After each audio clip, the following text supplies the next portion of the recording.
It began with a file. Not a rumor, not a whisper, an actual dossier, heavy in the hand, its cover stamped with two words that froze the room: the future treaty. It landed on the table inside a dimly lit security chamber, and the air shifted. This file carried more weight than any weapon, because what it contained was not a cure for disease or a plan for health. It was a design for control. Drafted in Davos, endorsed by the WHO, funded by billionaires with names everyone knows: Bill Gates, George Soros, Klaus Schwab. On the surface, the treaty spoke of unity, safety, and cooperation.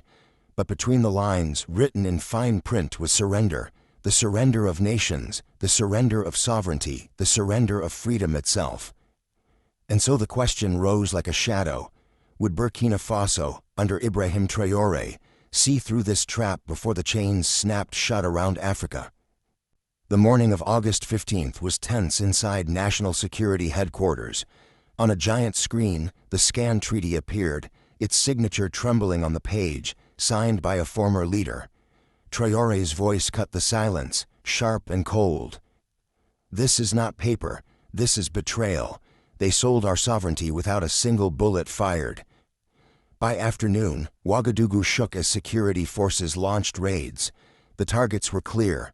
Former Health Minister Dr. Salifou Nabe, praised abroad as a model partner. Two businessmen, Mohamed Ouedraogo and Isaka Traoré, acting as middlemen for foreign money, and the retired General Zongo, a familiar face in Geneva. Inside Zongo's safe, the proof was uncovered, an encrypted hard drive.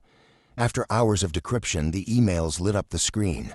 One message read aloud: "By signing the future treaty, you will be guaranteed a seat on the regional board. National interests may be sacrificed, but personal benefits will be secured." The room fell silent. The first confession came from Ouedraogo. His voice shook. "They told us it was a health treaty. They promised funding, projects, a cooperation reward." Traoré's reply was cold. "Reward? No, that is the price of betrayal." Investigators followed the money trail from Ouagadougou to Luxembourg, to Switzerland, then back again.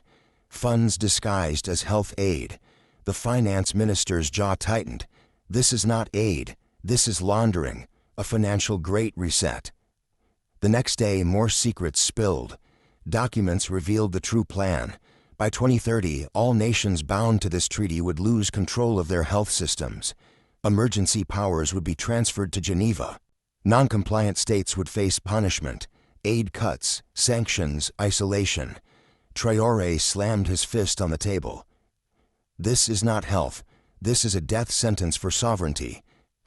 And behind Geneva's mask stood the real architects: Western elites, billionaires, and global powers. Health was just the cover. The real goal was total control over Africa's resources, finances, and future. By August 17th, inside the National Security Chamber, officers projected new files on the screen. At the top, the Great Reset 2030. The contents were chilling. DNA and health records seized and stored in private centers. African children listed as test subjects for vaccines. Digital currency tied directly to health IDs. Rules not set by governments, but by Davos and the G7. When the former health minister broke under interrogation, he confessed. "They promised us free vaccines, aid, infrastructure, but hidden inside, we were told we must give full control to WHO." Traoré's voice cut through. "That is not a promise, that is a blood contract." That evening, Traoré appeared on national television. No soldiers stood behind him, only stacks of seized documents. He looked into the camera and said, "They call this treaty health. I call it chains. They call it cooperation. I call it surrender. But today, Burkina Faso has awakened. And when the people awaken, no empire can bind them." Crowds erupted in the streets, shouting, "No Davos, no reset." The city shook with voices. But new reports landed on his desk. This was bigger than Burkina Faso. The same plan targeted Mali, Niger, Guinea. Traoré clenched his fist. "Then this fight is not for one nation, it is for all of Africa." Days later, in front of the African Union in Addis Ababa, Traoré held up the treaty for the world to see. Evidence filled the screens, emails, contracts, secret payments. His words echoed. We do not reject health.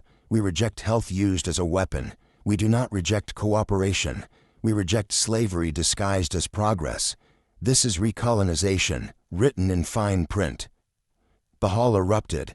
Some African leaders stood and declared, "We refuse to sign too."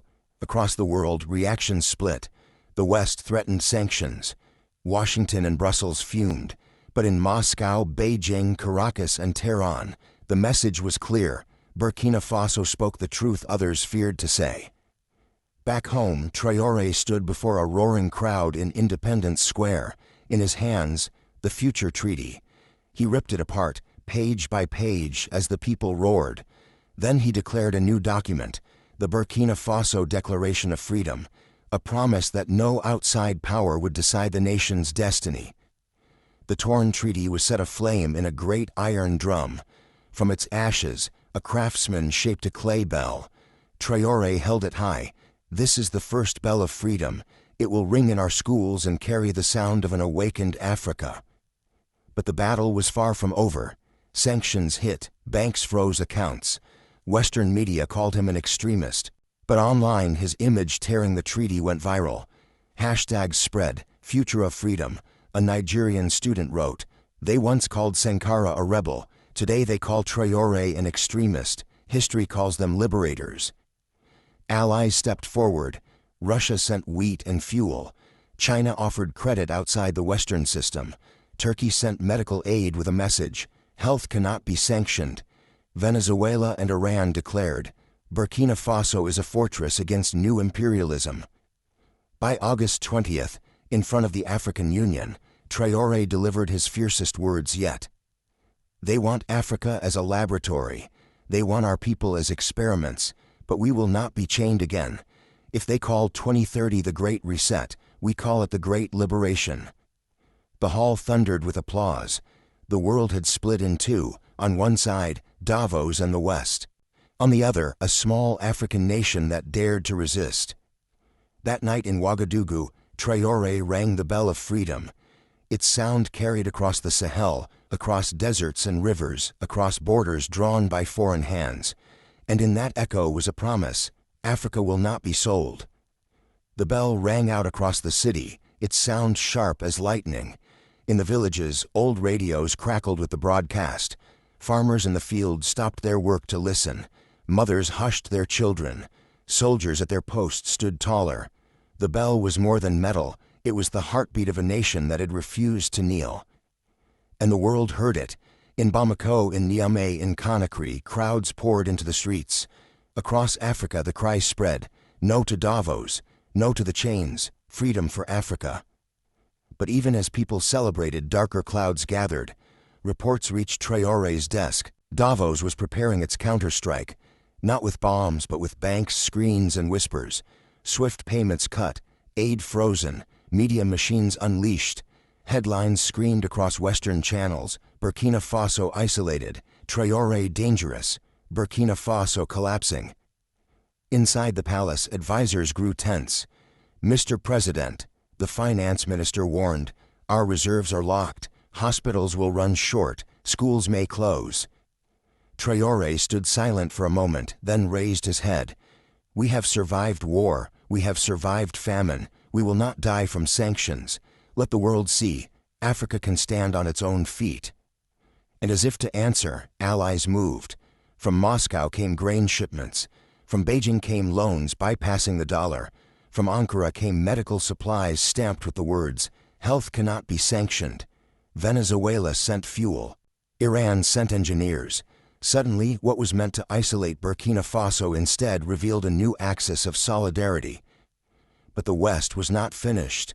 Reports arrived of foreign-funded NGOs, activists paid to stir unrest, online trolls sowing doubt, headlines twisting every word. The battle had moved inside the nation. Traoré spoke to his people. "They will not defeat us with guns. They will try with lies, but truth is our shield. Stand firm, speak out, resist the whispers of empire." That night, as the city of Ouagadougou lit candles in every window, a new movement was born. Youth painted murals on the walls. No Davos, no chains. Women marched with baskets of food, chanting, "If they cut us off, we will feed ourselves." The people were turning sanctions into solidarity. Meanwhile, the African Union prepared for its most dramatic session in years. The hall in Addis Ababa overflowed. Leaders, diplomats, journalists, all waiting.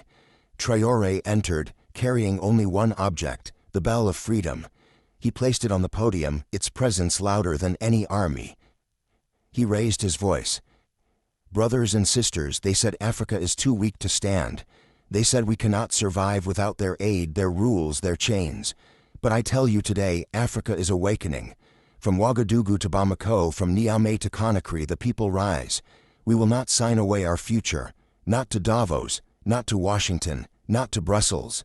The year 2030 will not be their reset, it will be our liberation." The chamber shook with applause. Delegates from Mali rose first, declaring they too would reject the treaty. Niger followed. Guinea stood next. One by one, voices joined. No future treaty, yes to a free future. The world outside erupted.